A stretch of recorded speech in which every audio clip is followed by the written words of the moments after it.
ए जी तनी दरवाजा खोल के जाके देखी ना उतर के वो का करता।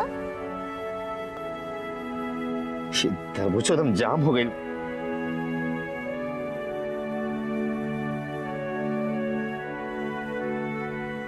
चंदन देखा तू दरवाजा खोलो। बाबूजी यो दरवाजा नहीं के खुलत, हम पूरा ताकत लगा देनी लेकिन टस से मस ना होई। रुका हम देखा तनी। अरे ये दरवाजा काहे नहीं के खुला था? ये कहाँ से खुला ला? कुछ समझ में नहीं किया आवत हमरा के। अच्छा जानकी वाचस्पति भैया कहत रहे कि हमने के पहुंचे में समय लागी तब वरमाला के कार्यक्रम शुरू कर दी का? अरे जल्दी चला श्यामा, वरमाला के समय हो गई बा। वरमाला और हमारे माँ बाबू जी कहाँ बारन? अरे वो लोग वही जगह आज ही हैं, तू चला पहले वही जगह। चला चल चल चल चल चल चल जल्दी चल चल चल। अरे घूंघट घूंघट घूंघट ला जल्दी चल जल्दी चल। सब वैसे ही कैले बानी जैसे बहुत चाहत रहा है। अच्छा पैसा मिली तो हम मुंबई चल जाए प्रियंका से भेंट करे। ए निखिल, हो देखा आ गई प्रियंका।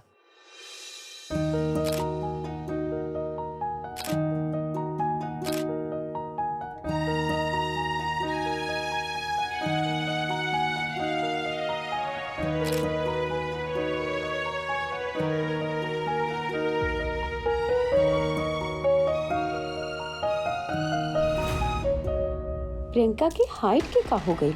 हो सकेला झुक के खड़ा बिया वही से ऐसे बुझात होगी, लेकिन ओकर चाल काहे के बदलल बुझाता।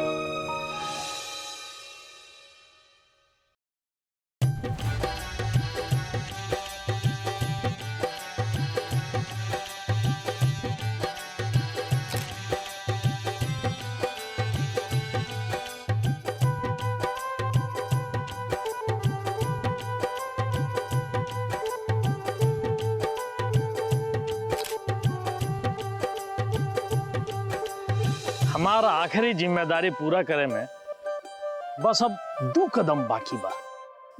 ओकरा बाद घर वाला घर वाली अपन घर संभालिए, हम संभारब पोता पोती। एकदम ठीक कहनी बाबूजी।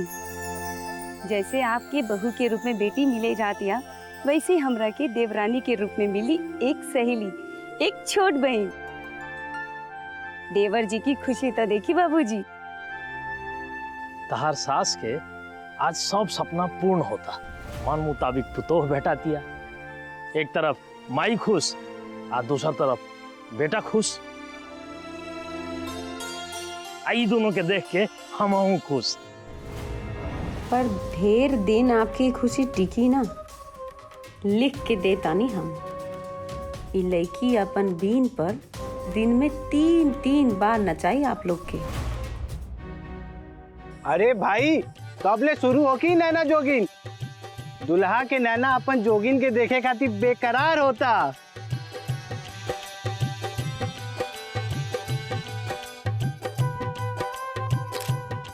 जीजा जी चली, नैना जोगिन के समय हो गई। चला लोग हो आवा। चलिए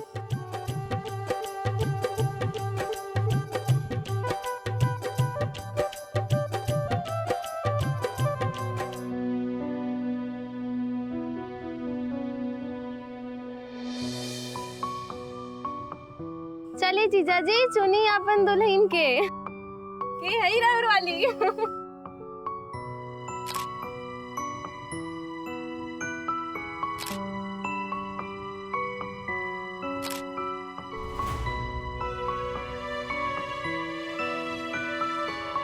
दो खाना ओके भाई, परिवार की इज्जत का सवाल है। सोच समझ के चुनी देवर जी। अगर कहीं गलती से लड़की बदल गई तो ओकर से ही ब्याह हुई, फिर प्रियंका से हाथ धोए के पड़ी देवर जी। ये भौजी ये खाते तो कहा तनी तनी हिंट दा ना। प्रियंका प्रियंका के बा काई लोग के हमार नाम भी मालूम नहीं खे का।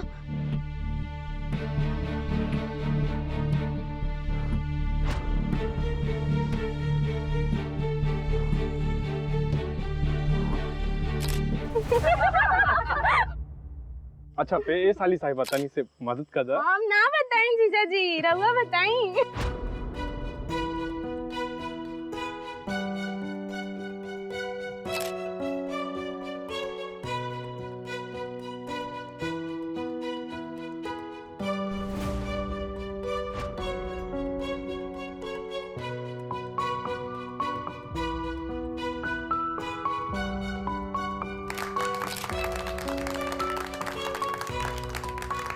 बाबू एक बार देख ला, हमरा बुझाता तार दुल्हन बदल गई बिया। कहीं देख ला।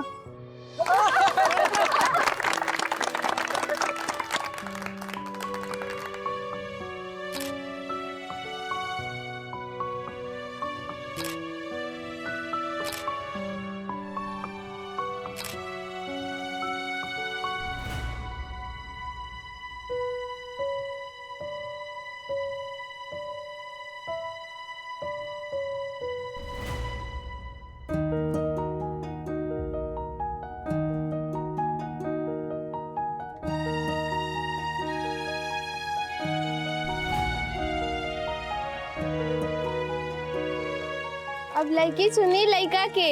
यहाँ लड़का तो एगो बा, लड़की दूगो बारी सन।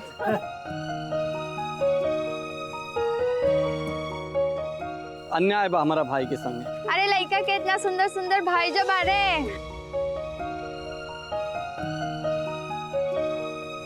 खाली हाथ कैसे चुन ली? जीजा जी के कुछ तो पहले देवे के ही पड़ी।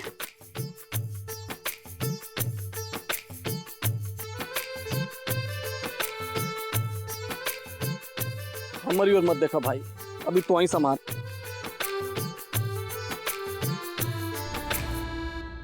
देखी एहिजा हमरा पास कुछ नहीं के, बट एक प्रॉमिस देता नहीं कि हम तोहार दीदी के साथ 7 जन्म तक भी न छोड़ो।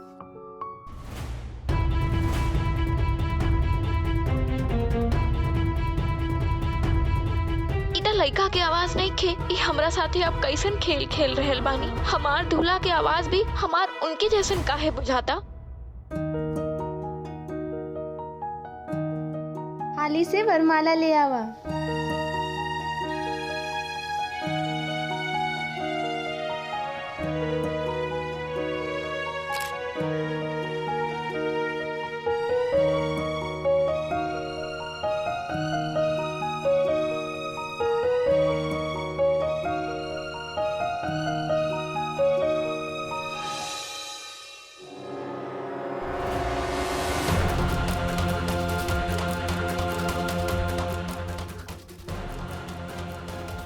प्रियंका के हाथ के रंग गोर से करिया कैसे हो गई? बुझाता मेहंदी बेशक गाढ़ा लगा ले लिया।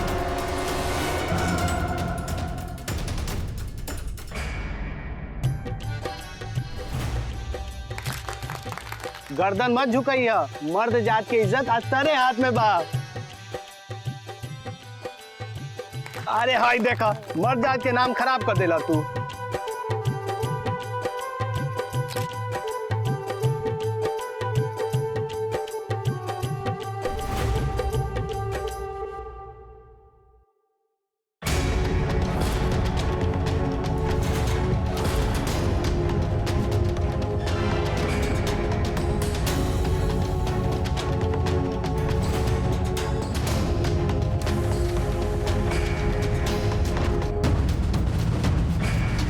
श्यामा,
ये तो प्रियंका ना, ये तो श्यामा भैया।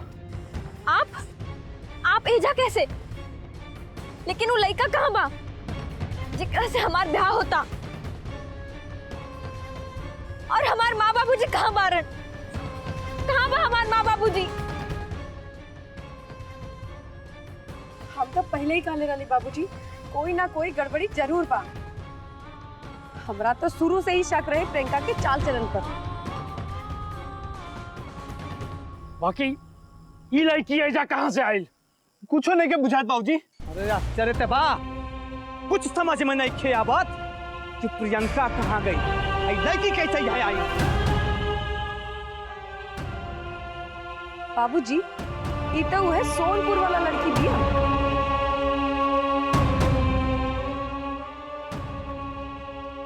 का मतलब माया? मतलब कि अगर ये एजा बिया तब फिर प्रियंका कहाँ बिया?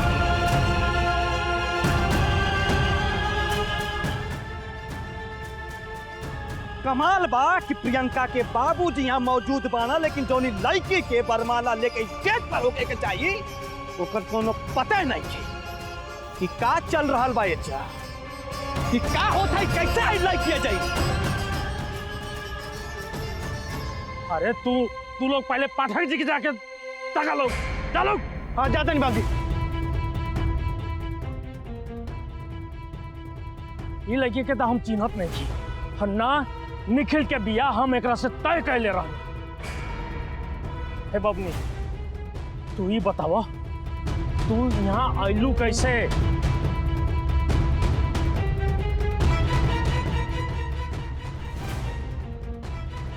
बाबूजी, हम कहानी ना हम चीना तानी लड़की के निखिल ही हमार जान पहचान करौले रहने इनका से। निखिल बोला। हाँ बाबूजी, हम लड़की के पहले से जाने ले। कैसे? जो सोनपुर में बवाल भइल रहे ना, वैसे हम टकराइले रहनी और अपन लव कुश दोनों के किडनैपर से यह लड़की बचौले रहे। कहले तो रही हम सब रवा लोग से।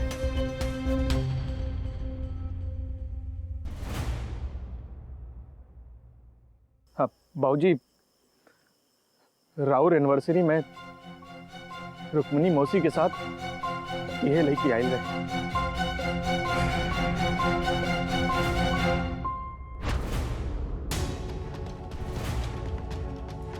हाँ आई रहे जीजा जी। याद करिए वो दिन निखिल के सोना वाला बटन देते समय हम आपके बतेले रही श्यामा के बारे में कि ओकरा के रूपा के केस माथा खातिर रखले बानी। बहुत एक गरीब लड़की बिया, लेकिन हमरा ये नहीं के समझ में आवत कि आज तक श्यामा के भी बिया रहे कहीं एजा कैसे चलेगी।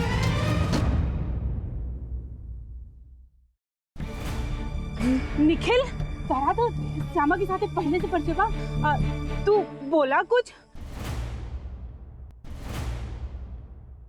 बाबूजी, बेटी की संग है माई और बाप दोनों फरार बाड़े, केहू के कोनो खबर नहीं खेजा।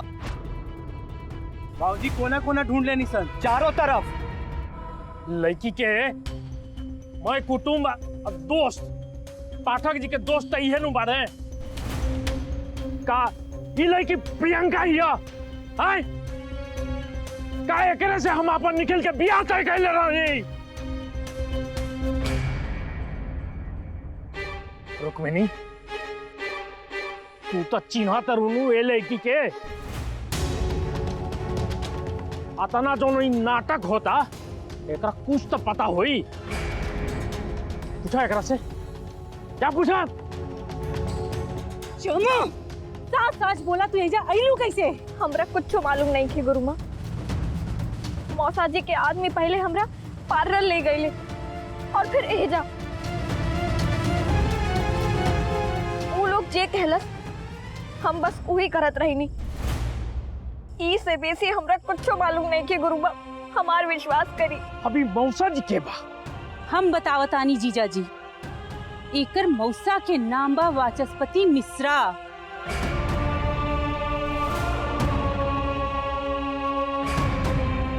और मिश्रा मैरिज ब्यूरो के मालिक।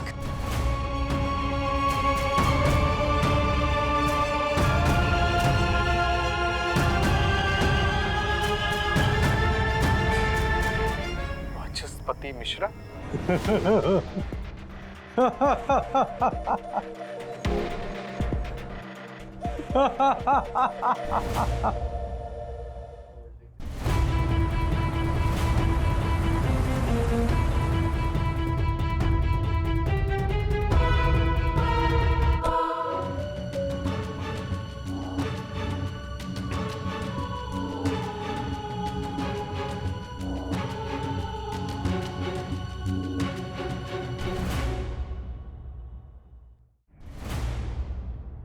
श्यामा, बबने,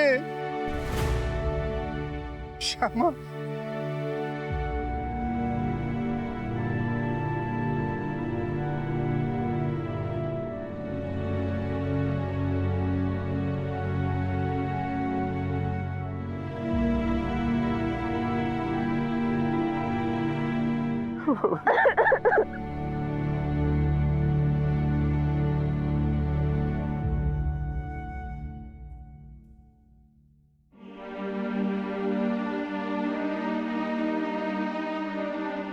चिंता मत कर बेटा, देखा हम आगे नहीं। अरे रास्ता भुला गए रहने हो, पूछा मत, यह से देर हो गई।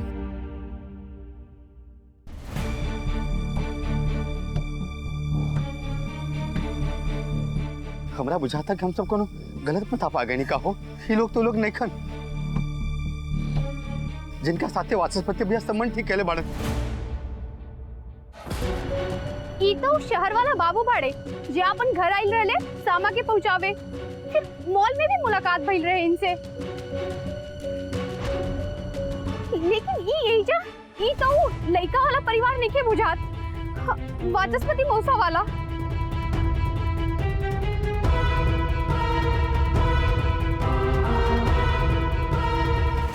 वाचस्पति मिश्रा जे अपन लड़की के शादी निखिल संगे पक्का करे आइल न, और माँ मना कर दिले रहली, याद बा बाबूजी?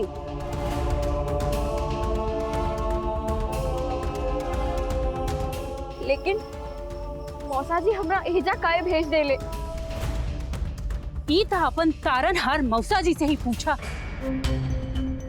जरूरी पड़ी तो जरूर पूछा, लेकिन ई वो लोग नहीं थे जहाँ हमरे बेटी की बियाह तय भा रहा। लेकिन ई बाबू के घरे हमार बेटी गीत गावे जरूर गए रहे। माई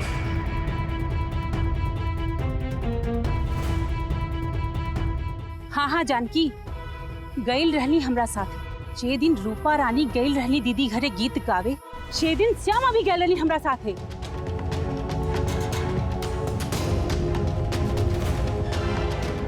ई सब बात ई लोग के पता बा कि श्यामा रूपा रानी के नौरी काटेली।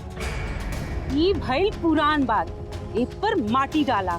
पहले तू लोग ई बतावा कि श्यामा एजे पहुंचल कैसे?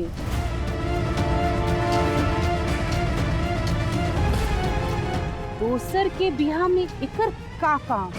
हमरा बुझाता कि हमने जे के साथ जरूर कोनो धोखा भइल बा। ए जी, तनी एक बार जीजा जी के वापस कॉल लगाई ना।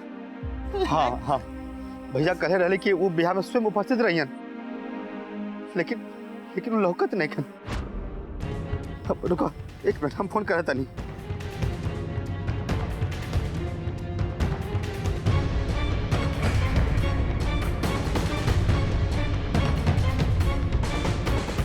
ना, फोन उठावत नहीं।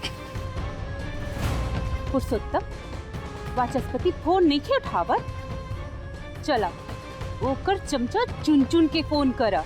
हाँ हाँ गुरु माँ, आप ठीक याद दिलेनी। अभी करता नहीं, उनका सब मालूम हो कि। लेकिन श्यामा, चुनचुन जी बाहर कहाँ? एक बार मुंह दिखा के पता न कहाँ चल गई। हमरा कुछ नहीं के मालूम बाबूजी। कृष्णा क्रिया हमरा ई नहीं के समझ में आवत कि अभी ले हम सब यहाँ काहे के रुकल बानी। अरे जब लड़की ही बदला गई तो ब्याह के का मतलब? ये सब कुछ ना बाबूजी, बस माँ के जल्दबाजी और जिद के नतीजा बा।